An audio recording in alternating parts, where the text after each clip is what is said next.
E aí, gente boa? Boa noite, galerinha. Olá, meus irmãos. Uma boa noite a todos. A paz a todos. Estamos iniciando aqui mais um podcast, mais um estudo da palavra. Este que é o podcast número 52. E hoje iremos tratar aqui da besta que sai do mar, né? Vamos estudar aí esse ponto. Então, para iniciarmos, nós vamos espelhar a tela aqui, que é Apocalipse 13. Você que está em casa, você pode acompanhar na sua Bíblia com a gente também, tá? Apocalipse 13, nós iremos estudar do versículo 1 ao 4 neste momento. E diz assim: E eu pus-me sobre a areia do mar, e vi subir do mar uma besta que tinha 7 cabeças e 10 chifres, e sobre os seus chifres 10 diademas, e sobre as suas cabeças um nome de blasfêmia. E a besta que vi era semelhante ao leopardo, e os seus pés como os de urso, e a sua boca como a de leão. E o dragão deu-lhe o seu poder, e o seu trono, e grande poderio. E vi uma das suas cabeças como ferida de morte, a sua chaga mortal foi curada, e toda a terra se maravilhou após a besta. E adoraram o dragão, que deu à besta o seu poder. E adoraram a besta, dizendo: Quem é semelhante à besta? Quem poderá batalhar contra ela? A besta é uma mistura de animais, está tudo misturado, né?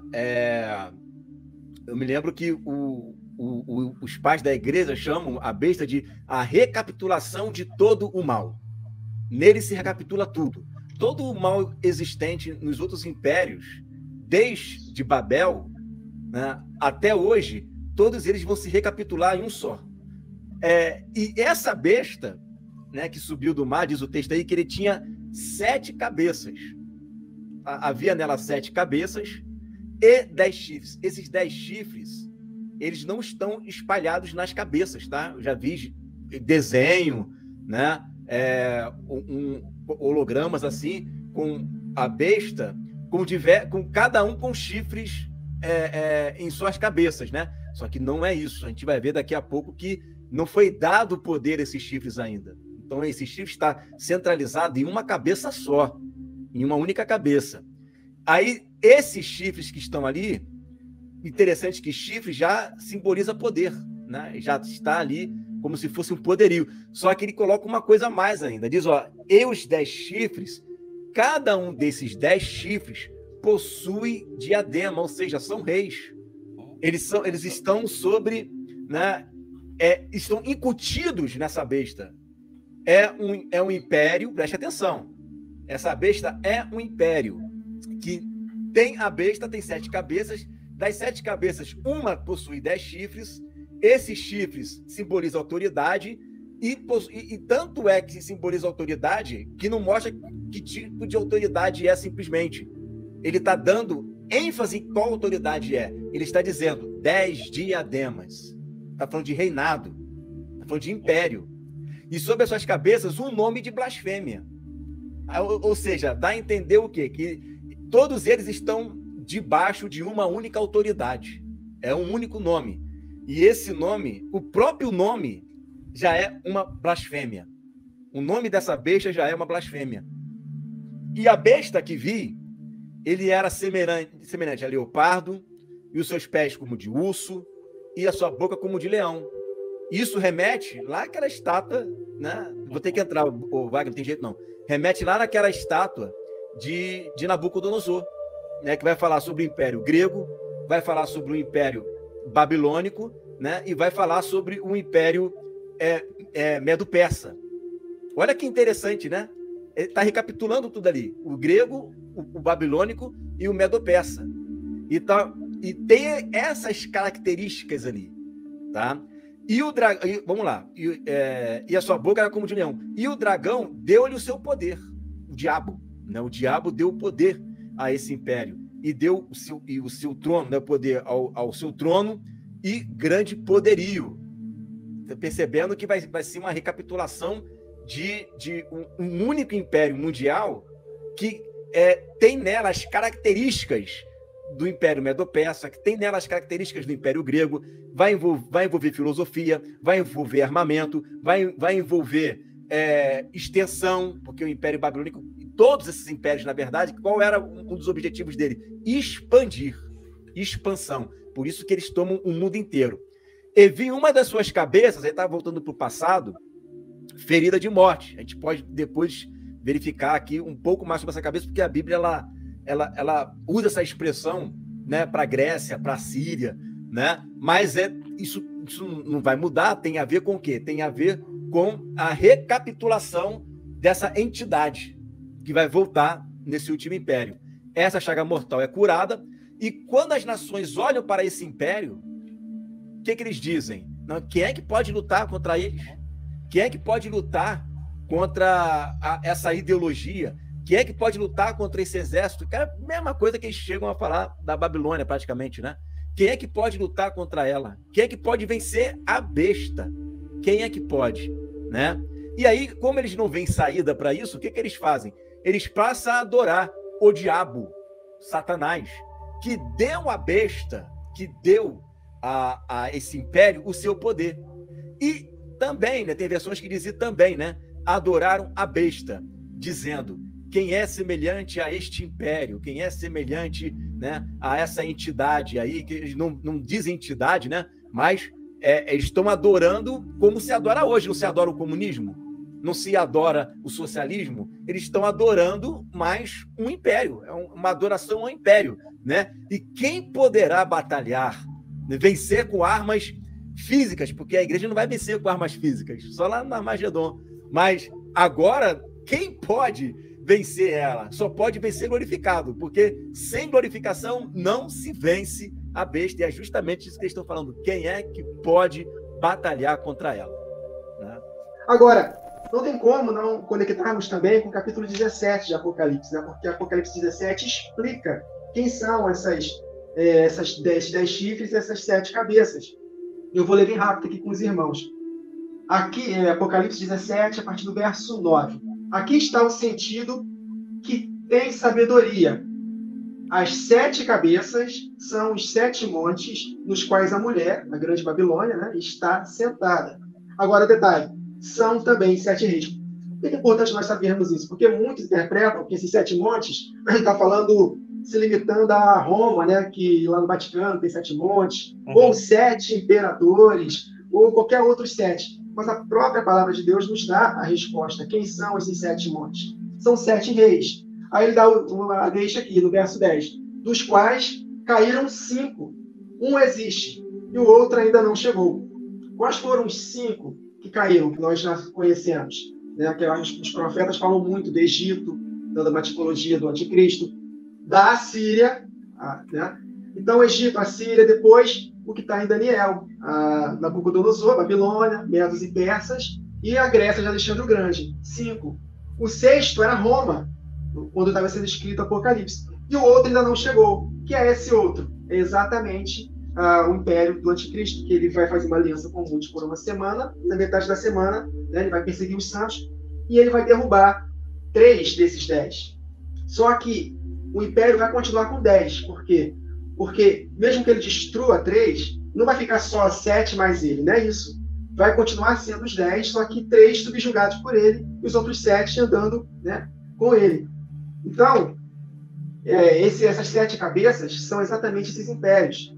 O que isso nos faz entender? Que o anticristo, ele vai, aquilo que o pastor Igor falando nisso, ele vai ter as características de todos esses reis, de todos esses imperadores. Faraó foi homem mau? Beleza. O Senaqueribe, rei da Síria, mau. Nabucodonosor, Dario, e por aí vai, Alexandre o Grande. Então, esse anticristo, ele vai ter as características de todos esses imperadores. Por isso que Jesus falou, é um tempo de grande angústia que nunca houve e nem jamais haverá. Que haverá, porque ele vai receber, a igreja vai receberá um grande avivamento no início da semana. E a antiobra também, né? O Satanás vai dar poder para o anticristo e vai ter um grande, maior avivamento de perseguição também.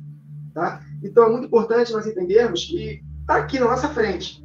Se nós olharmos a cosmovisão bíblica, nós vamos ver que são esses os impérios. Né?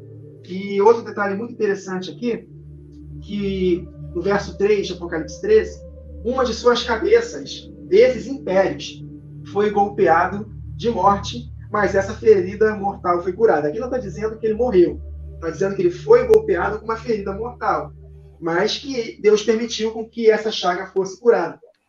E é muito interessante quando nós lemos Naum fala demais acerca de Nínive, da Síria, né? Uma das características desse reinado. E olha só que interessante, no final de Naum, capítulo 3, versos 18 e 19, conectando com essa ferida que foi feita nessa cabeça. Olha só que interessante. Verso 18, de Naum 3. Os teus pastores dormem, ó rei da Síria. Olha, ó rei da Síria. Os teus nobres dormitam. O teu povo se derrama pelos montes e não há quem o ajunte. Olha o detalhe, verso 19. Não há remédio para a tua ferida. A tua chaga é incurável. Ou seja, aqui Deus está permitindo que ele se recupere para poder voltar no tempo do fim.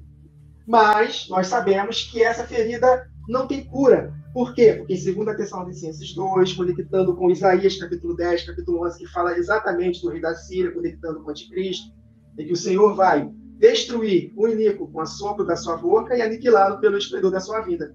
Então, eu consigo enxergar que desses impérios que foi golpeado é esse império da Síria. E tem mais. E nos dá uma dica maravilhosa. A Síria hoje, eu pesquisei hoje aqui na Wikipédia, se eu estiver errado, os irmãos me corrijam, né? Eu só confiei nessa fonte, não pesquisei em outra. A atual Assíria hoje é Síria, sem o A, e também Iraque. E aqui está dizendo que essa ferida mortal foi curada e ele vai voltar no tempo do fim.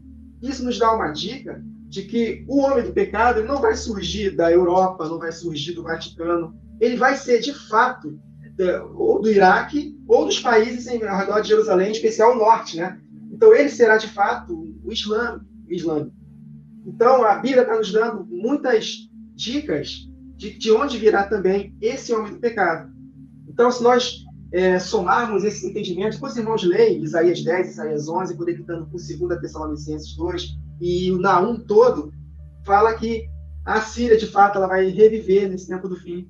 Então, nós podemos tirar essas dicas também, de que esse homem do pecado, ele, de fato, ele é do Oriente Médio e, muito provavelmente, vai ser do atual Iraque. É apenas uma... O 11 fala que dele veio o maligno, né? O Belial. De Nínive, né? De Nínive, né? O 11 fala isso. O conselheiro vil, né? O homem vil que maquinou o mal, né? Isso. Então, nós podemos entender que a Organização das Nações Unidas está sendo, né, estabelecida. Hoje, são 5 países que estão dominando, 3 do Oriente e 3 do Ocidente e 2 do Oriente. Mas nós, pelo entendimento bíblico, nós vamos saber que vai surgir mais outros 5, e desses 5 vai surgir um chifre pequeno. E muito provavelmente vai ser desses países ao redor de Jerusalém, em especial no norte. Pode ser o Iraque, ou da Síria, ou do Irã, não sei.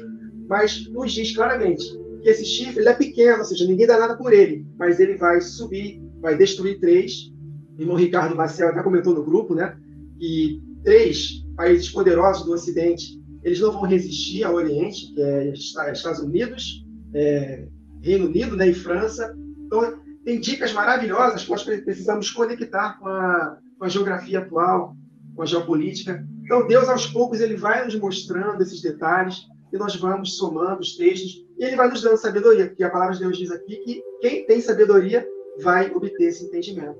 E eu creio que Deus, aos poucos, vai nos revelando essas verdades. O diabo, o dragão, está dando poder para a besta. Anti-obra, né? Anti-obra. Se a gente pensar sempre como anti-obra, fica bem mais fácil de encaixar as coisas. Pelo menos para mim, assim, fica... Eu vejo a obra de Deus e eu consigo encaixar a anti-obra ali e sempre encaixar certinho, né? E aí a gente vê que essa questão da besta, por exemplo, aqui ela está saindo do mar. A gente sabe que o mar, ele representa povos, línguas e nações, né? Então essa besta está surgindo, é como se fosse umas testemunhas também do dragão, né? Está se levantando, assim como os de Deus está saindo também. Aqui ele leva aqui a gente para 10 chifres, né? Então, esses 10 chifres ligam a gente diretamente com a casa de Israel, que são 10 tribos. E a gente vai ver que a besta da terra, elas são 2 chifres, que ligam diretamente com a casa de Judá, fazendo a anti-obra ali das 2 testemunhas, e a gente entende que são as 2 casas de Israel. Né? Se a gente vê essa questão da besta, ela chama atenção no seguinte, por exemplo, a besta, como o pastor Igor diz ali, é uma mistura de animais. Se foi o Igor que falou, acho que foi, né? É uma mistura de animais ali, do leopardo, do urso. Então, você vai ver que é uma criação que não foi Deus quem fez. Né? Isso aqui, ele me lembra ele me faz lembrar antes do tempo de Noé, esqueci deles lá, dos anjos lá que se relacionaram com as mulheres e geraram lá os Néfilins, né? Então isso lembra também uma mistura de homem com demônio, né? Com os anjos caídos ali, né? E aí o que acontece? Essa questão da besta te liga diretamente com animais. E a gente vai ver que Deus, ele liga o homem com animais também. Só que o que Deus... Preciso voltar um pouquinho lá em Gênesis. Deus disse assim para Noé: Noé, tudo que se move você come. Então Noé não tinha nenhuma restrição alimentar até então, né? Porque Deus não tinha um parâmetro para mostrar ali para nós. Aí depois de um certo tempo, quando o povo se expandiu, Deus fez promessa para Abraão, Isaac e Jacó, eles ficaram cativos no Egito, aí vieram as leis e as restrições alimentares, né? Então o que Deus fez? Deus disse que alguns animais eles não poderiam comer, eles poderiam comer de alguns animais. Ali começou a vir essa restrição de alimentos. E a gente tem essa revelação ali com Pedro. Pedro, ele está ali no horário do almoço, ele está ali à beira-mar ali, e de repente vem um lençol do céu e vem um lençol cheio de animais, e Deus disse para ele 3 vezes, né, mata e coma. E o Pedro diz assim: não, Senhor, jamais eu comi coisa como ou imunda. Então a gente vê que logo depois Pedro vai lá e Cornélio já tinha mandado homens até Pedro, e Pedro mesmo no texto lá ele identificou que os gentios eram os animais, que Deus tinha purificado os gentios. Então a gente vê que essa questão dos animais, o homem é ligado diretamente com os animais. Uhum. E aqui uma besta é uma mutação desses animais, é uma aberração que aconteceu com o homem, né? Com a mistura de autoridade. Eles estão fazendo a vontade do diabo, eles acabaram se misturando ali com os anjos caídos, né? Então aqui a gente vê, e na tipologia, a gente vai ver que tem aqui uma besta que emerge do mar, e a gente sabe que mar são povos, línguas e nações, e uma besta que emerge da terra. Uhum. E essa ligação, na meditação que eu fiz, liga a gente diretamente com a criação que Deus fez. O Espírito de Deus pairava sobre as águas, e o que Deus disse? Haja porção seca. Então Deus fez uma separação ali da porção seca e das águas. O que isso representa para a gente também? Ele fez isso literalmente, mas figurando alguma coisa também. Quando Deus ele chamou o povo de Israel, ele separou o povo de Israel, é como se ele tivesse criado uma porção seca em meio às águas. Né? E aqui a gente vê o oposto disso sendo feito também. O dragão também tirando uma parte do mar, dos povos, e uma parte também saindo da terra. Assim como Deus fez, né? Tirou uma porção seca, que é o povo de Israel. A gente sabe que nós representamos também, nós éramos animais impuros que fomos purificados em Cristo, nós recebemos essa purificação. Existe a tipologia de 2 tribos e 10 tribos, que liga a gente diretamente aqui com a besta. 10 chifres representando 10 tribos, e 2 chifres na parte da terra representando a casa de Judá. Então a gente vê que tem toda essa ligação, e a gente vê realmente ali, em Apocalipse 11, Deus dando autoridade para as testemunhas, que a gente entende que são as 2 casas de Israel, e aqui o dragão também está fazendo a mesma coisa. Que são alianças que vão sendo formadas. Então, para isso, precisa que o poder deste mundo, os reinos, entreguem as autoridades, entreguem toda a autoridade para que a besta possa ir aí, né, devagarzinho surgindo, até que puxe o tapete, até que ela mostre, como se diz aí, dê as caras, né, até que ela dê as caras. Então, por isso que eu acredito que esse texto ele está mostrando uma história no completo, assim como a estátua que está lá de Nabucodonosor, que eu acredito que o pastor Pedro vai trazer depois, o pastor Igor vai trazer, essa estátua, quando a gente vê todos os reinos e cai todos eles, o Apocalipse 13 está nos mostrando todos os reinos, está nos mostrando que ela vem desde lá. Não adianta a gente olhar agora, meus irmãos, o que eu quero trazer para vocês é assim, a gente não pode olhar para esse Apocalipse 13 e pensar assim, não, isso daí são tudo reinos que estão postos agora.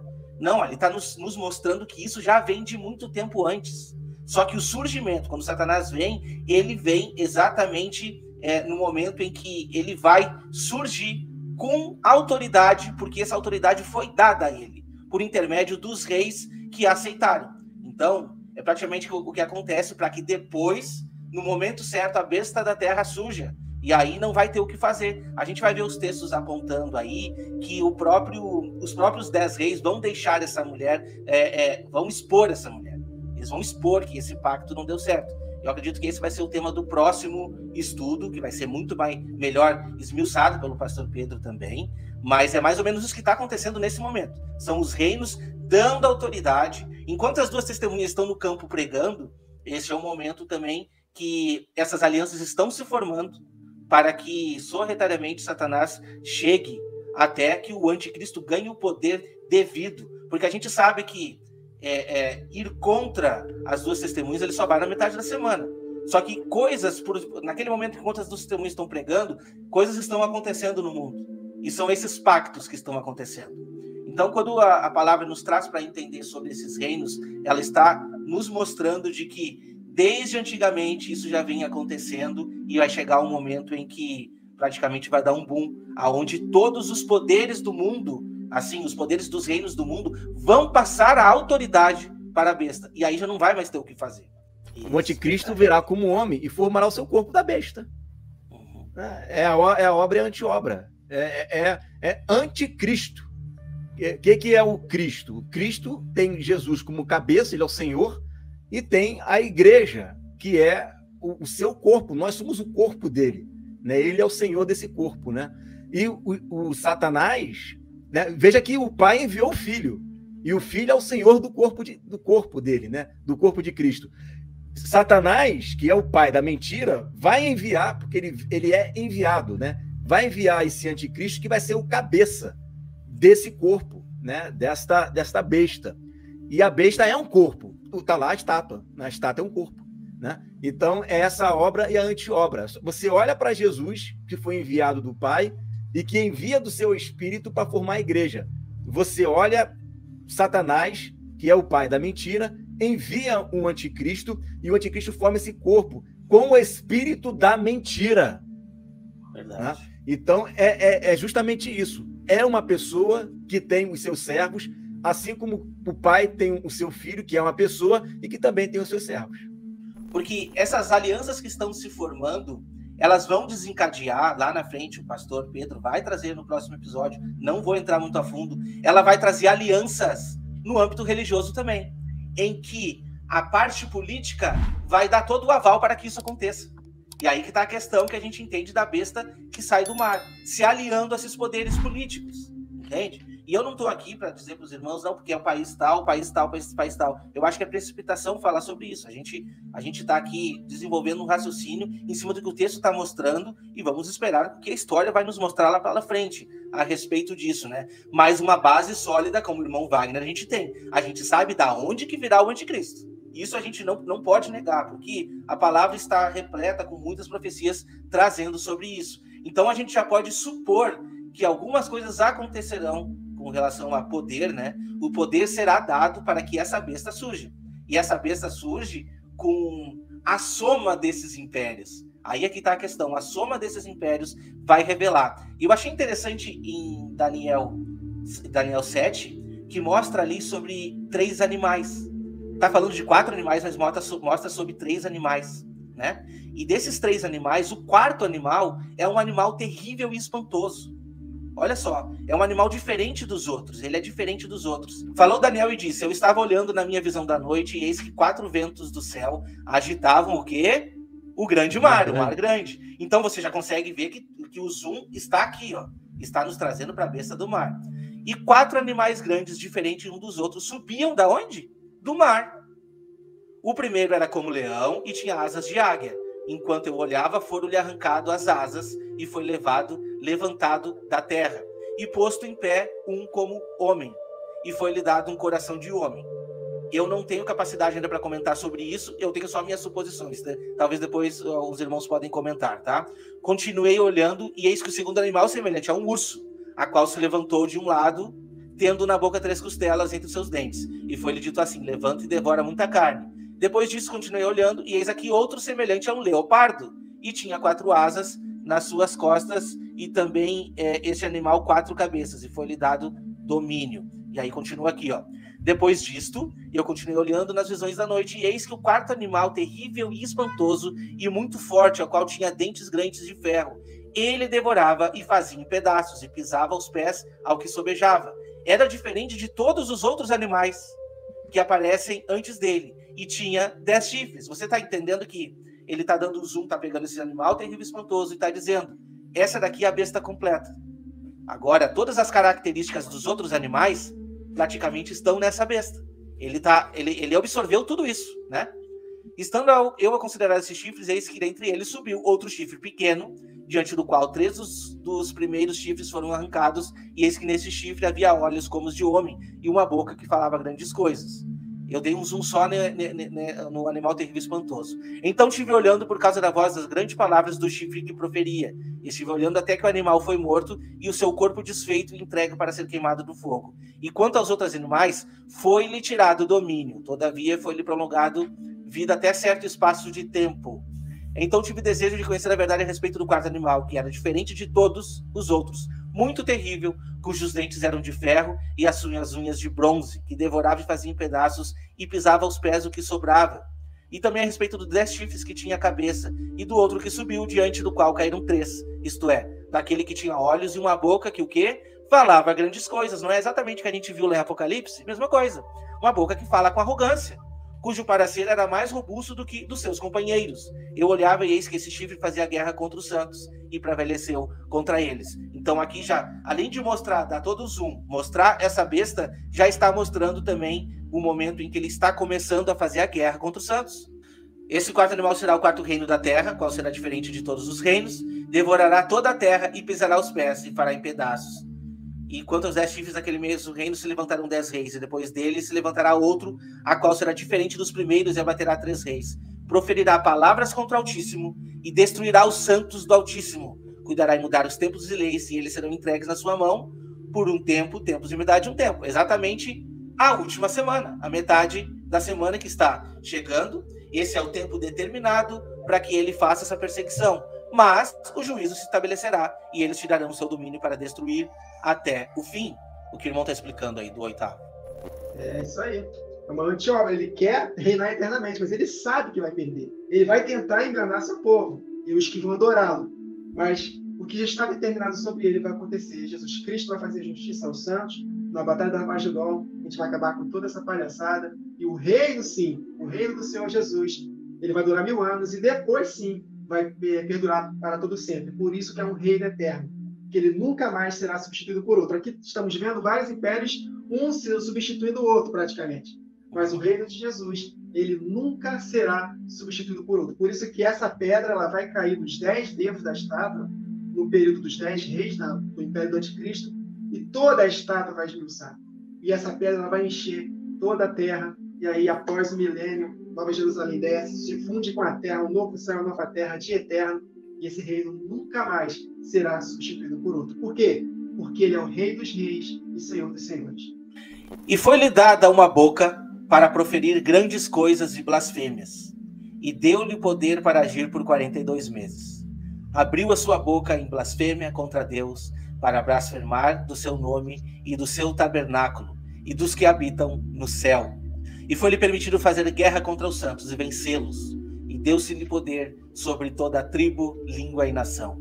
E adoraram-nos todos os que habitam sobre a terra, esses cujos nomes não estão escritos no livro da vida do Cordeiro, que foi morto desde a fundação do mundo. Pastor Igor.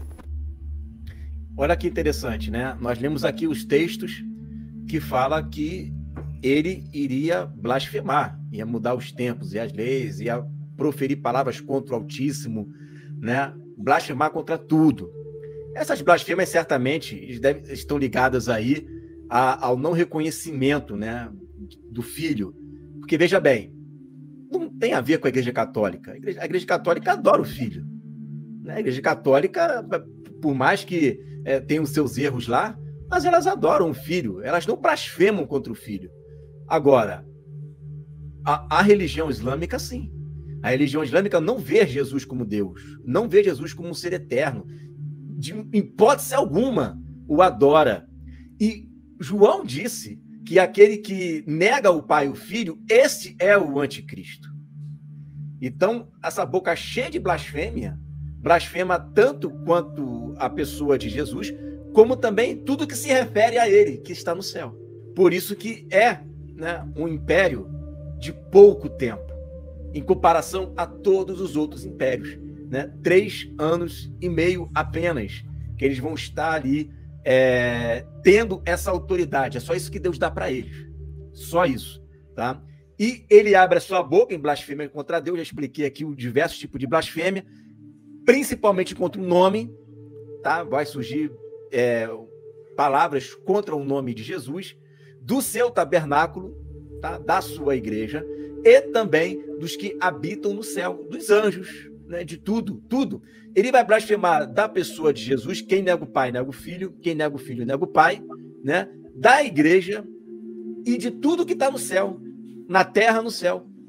Você veja o ódio que ele tem, a raiva. Por isso que diz, ele vem com grande ira contra tudo que se chama Deus. Por isso que Paulo fala que ele vem contra tudo que se chama Deus, tudo que é divino, tudo que se chama Deus é tudo aquilo que tem o nome de Deus. Nós temos o nome de Deus, está lá, 144 mil na sua testa, tem o selo, está escrito o nome do Pai ali. Tudo que se chama Deus, tudo que tem o nome de Deus, que tem o selo de Deus, ele se levanta contra. Ele vai se levantar com grande ira, né? E é permitido fazer guerra aos santos. E esta guerra nós vimos na semana passada. Ele vai tentar guerrear, ele vai colocar sua água, né? Nós vemos os textos, dá a entender que é levantar um exército contra a igreja, só que ela será guardada no deserto. E aí o que ele vai fazer? Vai fazer contra os remanescentes, contra a semente lá em Israel. Esta guerra ele vai fazer contra os santos e vai vencer. Vai vencer por quê? Porque vai haver muitos mártires, né? Eu já vi gente dizendo assim, ó, fazendo agora um pouquinho de apologia, né? Não se pode vencer a igreja. Mas esses são os filhos de Deus. Quer dizer, igreja não se vence, filhos de Deus se vence. Todo mundo aqui é filho de Deus. Não se vence a igreja, irmãos. Jesus morreu, a igreja foi vencida. Os apóstolos morreram, a igreja foi vencida. Não, uma coisa não tem nada a ver com a outra. Porque para Deus ninguém morre, todos vivem. Todos vivem para Deus, né? Então, esse vencer aqui é vencer a carne. É o que nós vimos lá em Apocalipse 11, né? Os gentios, eles pisam o átrio, mas não pisam o Santo dos Santos. Eles podem matar o nosso corpo, mas não vence a nossa alma. A nossa alma está guardada, né? E ele faz essa guerra contra toda tribo e língua e nação, porque não é só contra os filhos de Deus, é contra tudo que se nomeia, vou recapitular, é contra tudo que não reconhece o anticristo como o Senhor, o anticristo como Deus, porque ele vai se sentir ser como o próprio Deus, né? Ele vai ser aquele que vai ser considerado o Messias, tanto de judeus quanto de islâmicos. Ele vai ser considerado o Messias. E ele quer ser reconhecido como Messias e quer ser adorado como Messias. Não vai abrir espaço para outra religião. Não vai abrir espaço para nada disso. É um império único no mundo, uma verdadeira Sharia. A gente vê que a própria mensagem do Evangelho Jesus chama: se alguém quisesse me seguir, negue-se a si mesmo. Tome sua cruz e morra. Né? A mensagem do Evangelho é essa. É morrer desde o começo. Né? E a gente vai ver que ali no texto ele também fala assim, daqueles que não estavam com o nome escrito no livro da vida do Cordeiro, né? Por que eles não estavam lá? Porque não morreram para si mesmos. Como diz lá em Gálatas 5, né? Os frutos das obras, quem for praticante dos frutos da carne, não vai herdar o reino de Deus, né? E ali a gente vê que para a gente herdar o reino de Deus é necessário morrer. E, assim como Paulo disse também, né? Que já não vive mais eu, mas Cristo vive em mim. E ele fala também assim, que viver é Cristo e morrer é lucro. Então, quando você mesmo já se mata, o fato de você entregar sua vida é apenas um pequeno detalhe. Né? Ser morto, ser machucado, humilhado, maltratado, isso não é como dizem muitos, né, que creem no pré-tribulacionismo, a noiva não pode ser machucada, não vamos nos apresentar para Deus todo ensanguentado, mas isso é totalmente contrário às Escrituras. Olha o que o Senhor Jesus falou. Mateus 10, a partir do verso 28. Não temam os que matam o corpo e não podem matar a alma, que foi o texto que o pastor Igor citou. Temei antes aquele que pode fazer perecer no inferno tanto a alma como o corpo. Aí ele vai discorrendo aqui: não se vende 2 pardais por um asse, e nenhum deles cairá em terra sem o consentimento do Pai. Quanto mais a vós outros, até os cabelos das vossas cabeças estão contados. Aí ele vai falando. Verso 32. Todo aquele, pois, que me confessar diante dos homens, também eu confessarei diante do meu Pai que está nos céus. No contexto de quê? Me confessar diante da morte, diante de uma perseguição. Mas aquele que me negar, amar a sua própria vida diante dos homens, eu também o negarei. Então, aqueles que fogem da tribulação, da perseguição, então estão mais próximos de negar a Cristo do que vencer. O importante, não importa se somos pré ou pós, o importante é estarmos prontos. Mas, queridos, se nós não entendermos que o sofrimento faz parte, e isso é uma honra para Deus, no Salmo diz, né, que Deus se alegra com a morte dos seus santos, se nós não compreendermos isso, nós vamos nos escandalizar no tempo do fim. Por isso que a mensagem do arrebatamento secreto não adianta, não prepara a igreja para o tempo do fim. Aí ele fala das dificuldades, né? Não penseis que vim trazer paz à terra, mas vim trazer espada, divisão. Aí ele vai falando aqui, quem ama seu pai e sua mãe mais do que a mim, não é digno de mim. Quem ama seu filho ou sua filha mais do que a mim, não é digno de mim. E quem não toma a sua cruz e vem após mim, não é digno de mim. Quem acha a sua vida, perdê-la-á. Mas quem, todavia, perde a sua vida, por minha causa, achará. Então, a perseguição, a tribulação, a angústia, morrer por amor a Cristo é uma vitória. Quando te lembra que nós meditamos no primeiro selo, que é Cristo vitorioso para vencer. E quando nós somos perseguidos, se nós fizermos parte da igreja que vai dar a sua vida, então ali não é uma derrota, é uma vitória. E também a igreja que for conservada viva no deserto, se perseverar até o fim, também será uma vitória. Então, tanto um que morre, tanto um que é conservado vivo, é vitória. Por isso que o texto de Apocalipse 11, que o pastor Rico também citou, no verso 2, se encaixa perfeitamente nesse texto que lemos aqui de Mateus. Mas deixa a parte do átrio exterior do santuário não nessas, porque ele vai ser dado aos gentios, aos povos, tribos, línguas e nações, ou seja, do povo da besta que emerge do mar. Quando nós meditarmos no próximo podcast, nós vamos ver que também há uma besta que emerge da terra. O Grace até falou um pouco aqui. Essa terra nós compreendemos que seja o próprio Oriente Médio. Mas aqui é a besta do mar. Porque tem muitos irmãos que interpretam que a grande tribulação, que a perseguição vai ser só em Jerusalém. Mas nós estamos aprendendo aqui que mar são povos, línguas e nações. E aqui está dizendo gentios, olha. Ele foi dado aos gentios.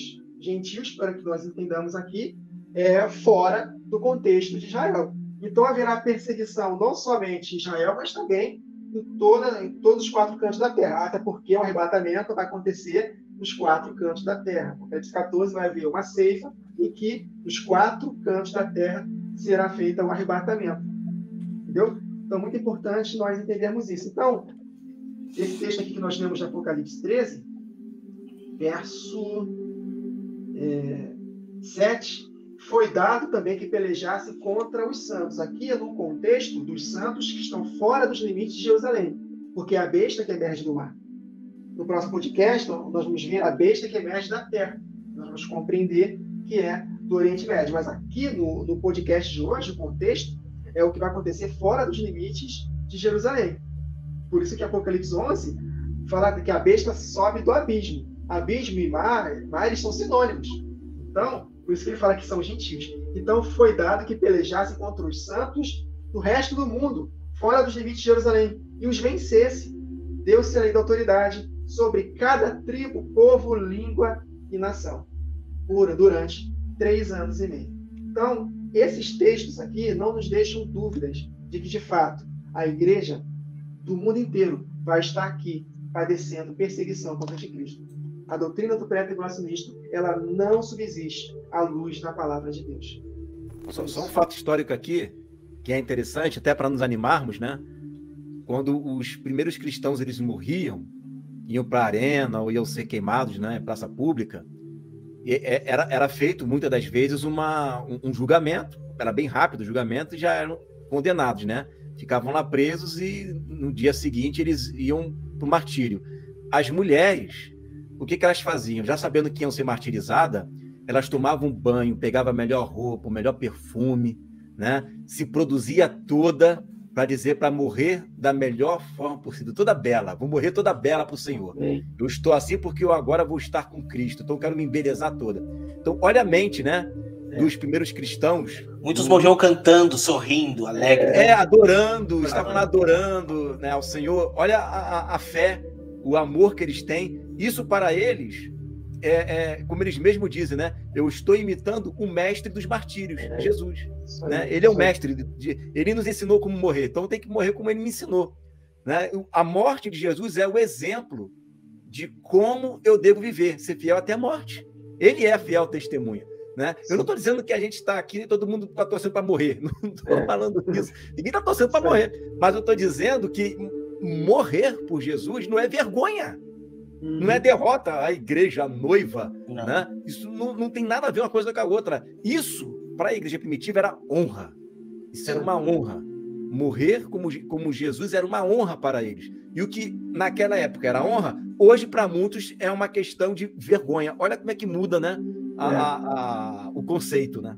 Eu trouxe um texto aqui que está lá em 2 Tessalonicenses e fala exatamente da vinda de Cristo, né? Irmãos, rogamos pela vinda do nosso Senhor Jesus Cristo, pela nossa reunião com Ele nos ares. O irmão Wagner falou sobre o pré-tribulacionismo, né? Isso. Então, que a gente não tire da nossa mente, que não movamos facilmente do nosso entendimento e nem nos perturbamos por espírito, por palavra, por epístola, como de nós, como se o dia de Cristo já estivesse já perto.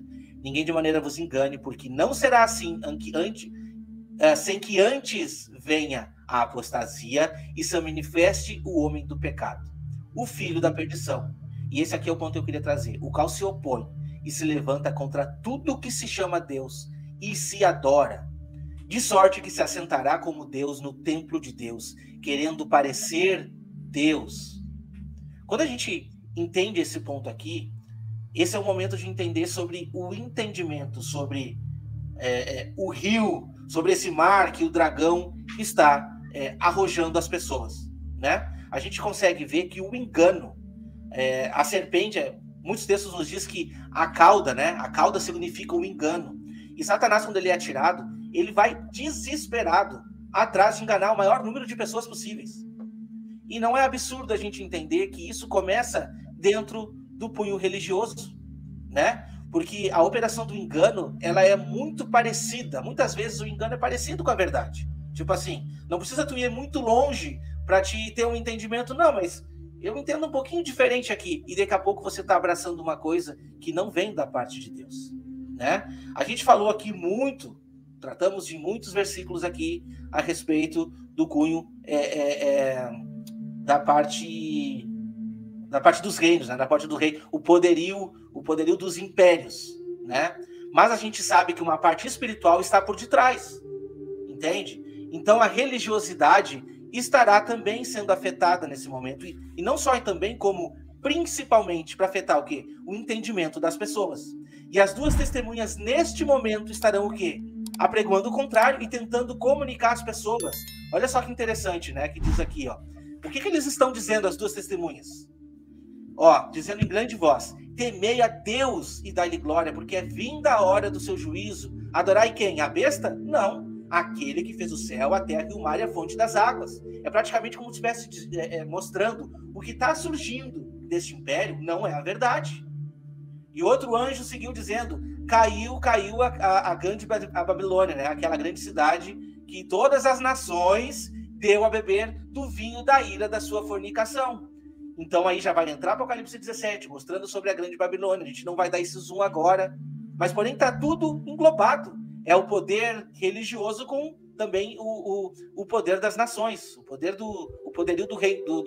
dos reinos, assim, talvez sancionando lei e dando autoridade para que caladamente essa falsa união religiosa possa aí surgir para principalmente atingir a mente das pessoas. E o terceiro anjo diz, né? Se alguém adorar a besta e a sua imagem, receber o sinal na testa ou na mão, também este beberá do vinho da ira de Deus, que se deitou, não misturado, no cálice da sua ira, e será atormentado com fogo e enxofre diante dos santos anjos e diante do Cordeiro. Então, meus irmãos, não será por falta de aviso. Por falta de aviso não será. Entende? Então, assim, pode ser não. Por mais que a palavra nos aponte, né? Que propriamente das 10 virgens, 5 serão nécias, não vão ouvir. Vão dar um entendimento para a operação de erro. Mas o que vai fazer? Por quê? Porque não cultivaram o espírito, não atentaram para o clamor da meia-noite, não atentaram para a voz do noivo, né? E não despertaram, entende? Não despertaram. Então esse ponto é muito importante para que a gente entenda de que não vai ter inocente nesse momento. Não tem assim, eu não sabia, não vai ter isso. Eu tenho essa concepção de que não vai ter isso, eu não sabia, ninguém me avisou. Não vai ter isso, meus irmãos.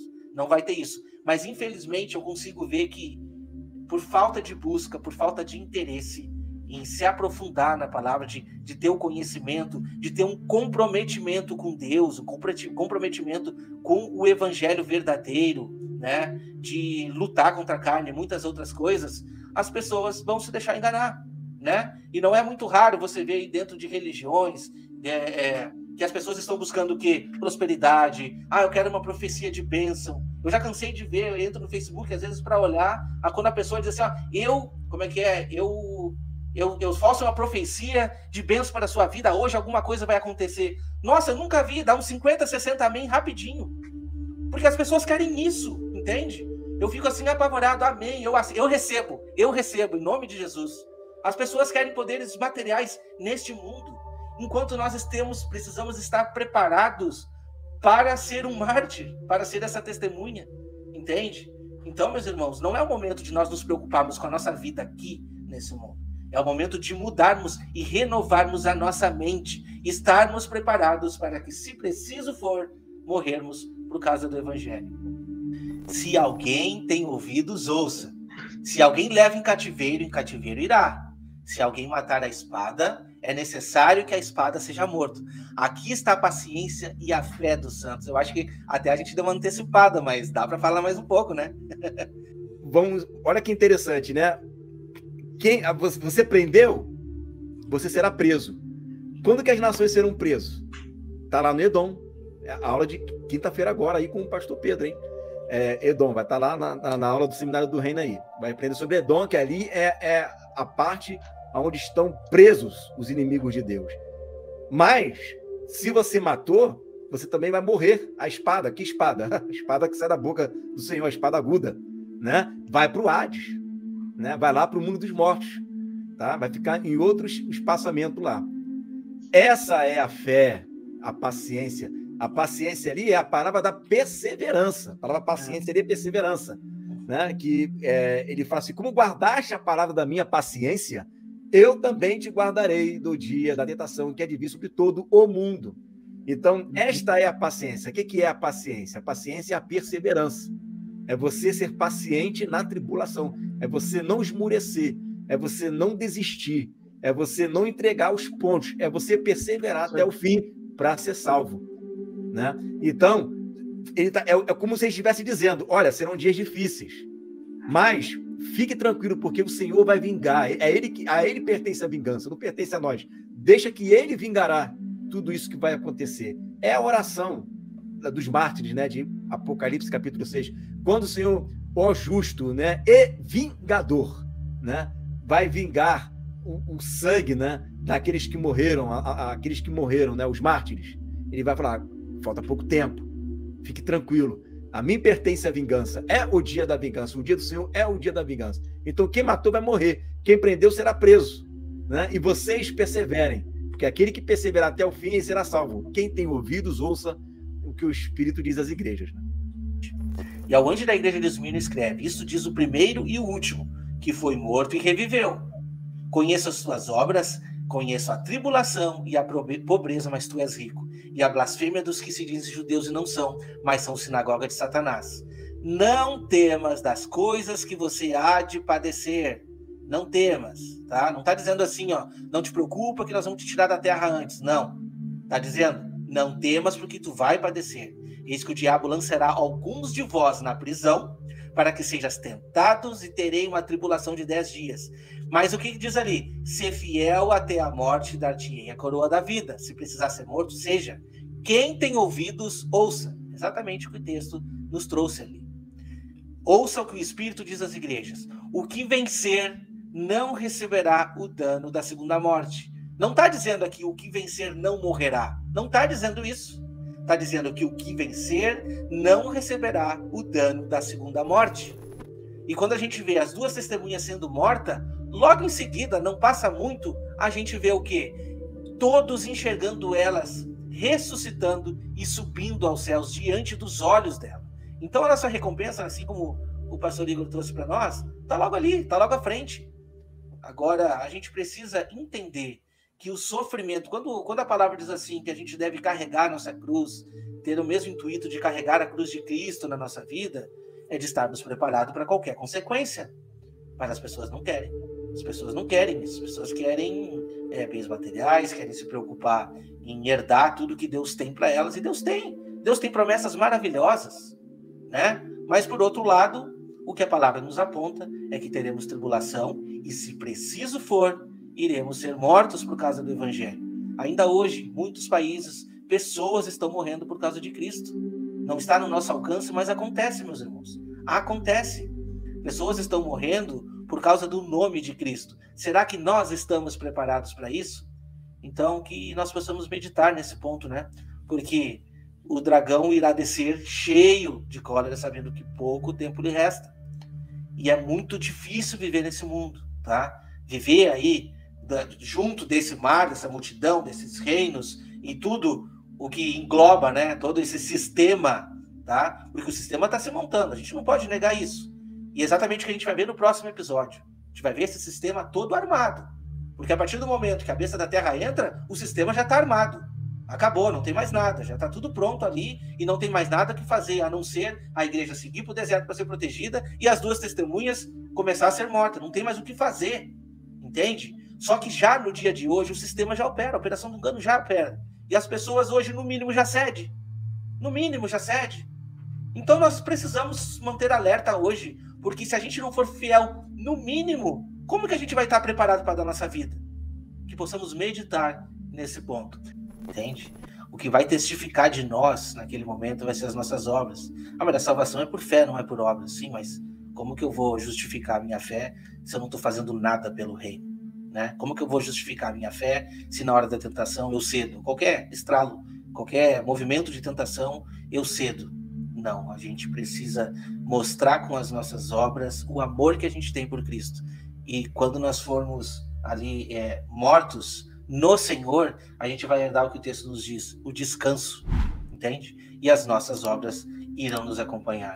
Que Deus abençoe a todos, que Deus proteja, que Deus conduza e que possamos lutar por aquele momento, né? Lutar por aquela recompensa, lutar por aquilo que a gente não venha a perder, o tesouro que nós possamos encontrar, o tesouro celestial. Esse é o tesouro que nós devemos de lutar todos os dias.